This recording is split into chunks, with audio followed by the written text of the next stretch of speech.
Assalamualaikum warahmatullahi wabarakatuh. Today we, from Group 5 KBA 4, we present about the assignment that has been given. It is about a movie review related to communication law, and we choose this movie titled Singapura Dilanggar Todak. Aku yang memerintahkan orang untuk berkuburkan badan menyelamatkan tuanku.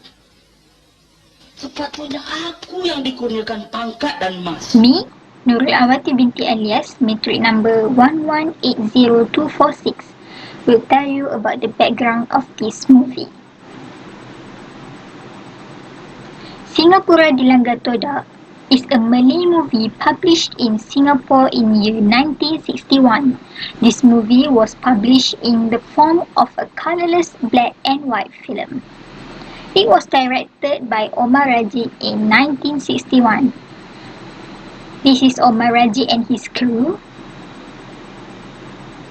Publisher, Malay Film Productions. The genre of this movie is history with 1 hour 50-minute movie duration, and language is in Malay language. Singapura Dilanggar Todak is the most famous legendary story of Malays, especially in Singapore. This story was recorded in Sulalatus Salatin, or the Malay history. This story is also found in the anthology of Form 5, with the story being shortened and renamed to Kezaliman Membawa Padah. Now, let's see who are the actors and their characters found in this movie.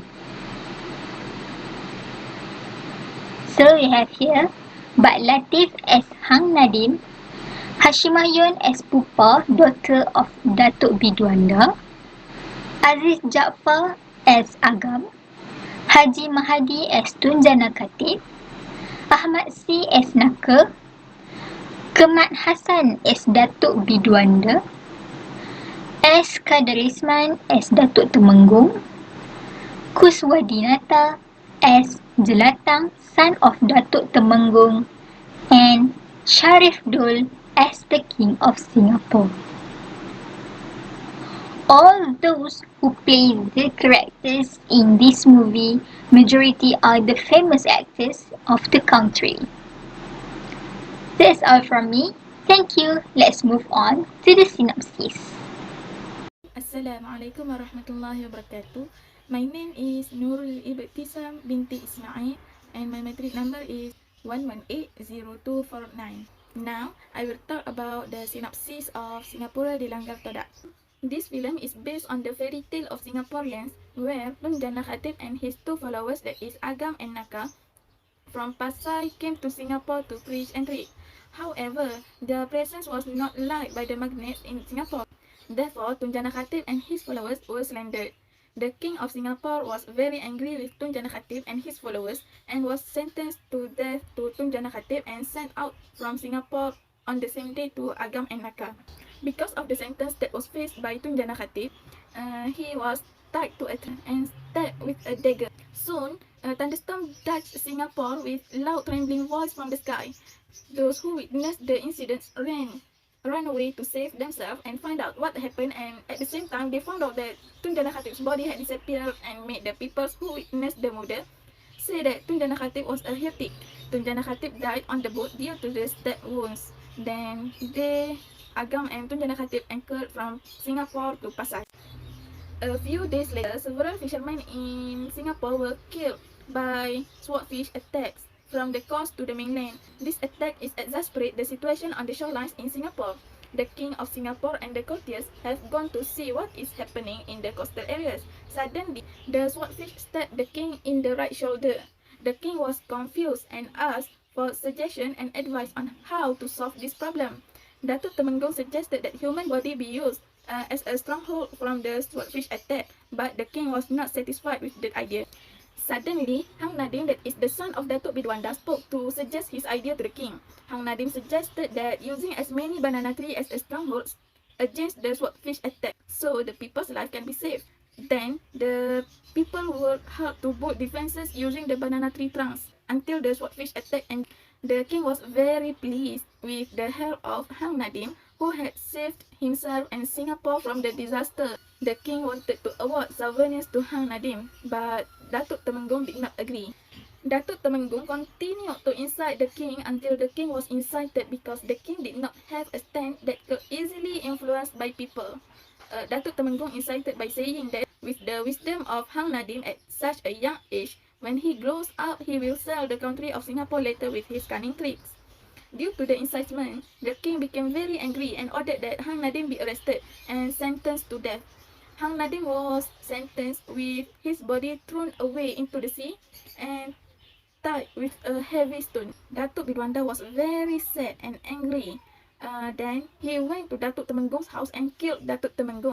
But this scene was watched by Jelatan, that is Datuk Temenggong's son. Then Jelatan killed Datuk Bidwanda.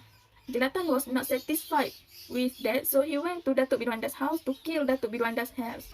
But suddenly, Agam arrived from Pasai at Datuk Bidwanda's house at Singapore and ready to kill Jelatan because he heard all the story that was happened in Singapore. Meanwhile, Puspa and wife of Datuk Bidwanda were invited to move from Singapore to Pasai that night. That's all from me. Thank you.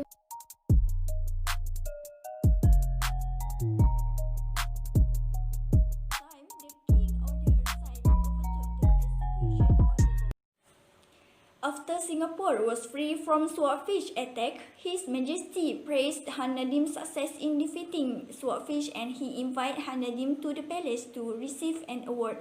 Meanwhile, in the palace, most dignitaries unsatisfied and expressed to hate the wisdom and popularity of Han Nadim. In their observation, Han Nadim probably sees the power of the king and the rules of Singapore when he grows up one day. Various officials had spread slanderous news and successfully incited the King of Singapore. The Mad King believed the allegation and commanded the dignitaries to replace the award ceremony with execution. On the day, by greeting his mother, Han Nadim walked to the palace, attending the award ceremony. As soon as he arrived at the palace, he got something wrong when the guard arrested him. He was dragged to the middle of the yard and in no time, the king ordered a side to overthrow the execution on the boy.